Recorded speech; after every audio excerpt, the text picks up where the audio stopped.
Good morning প্রিয়া। হ্যাঁ, good morning ma'am. ওকে, তুমি recent job পেয়েছো তো? হ্যাঁ, রিসেন্ট আচ্ছা। জব পেয়েছি। কোথায় পেয়েছো? আমি গোল্ড শোরুমে পেয়েছি।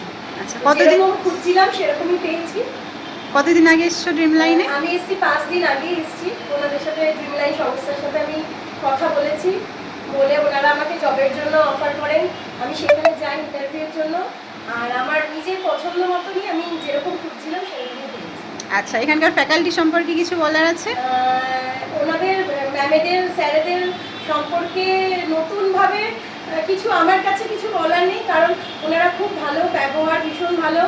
আর আমাকে ট্রেনিং দিয়েছেন, খুব ভালোভাবে গাইড করেছেন, খুব ভালোভাবে। ওদের কথাবার্তা আমার ভীষণ ভালো লেগেছে। আর এই সংস্থার সাথে যদি কেউ যোগাযোগ করতে যাও, যারা নতুন ছেলে মেয়ে যোগাযোগ করতে হয়, তারা এখানে এসে ম্যাডামদের সাথে স্যারেদের সাথে যোগাযোগ করতে যাও। ওনারা সুন্দরভাবে গাইড করে দেবেন। Thank you Priya. Thank you.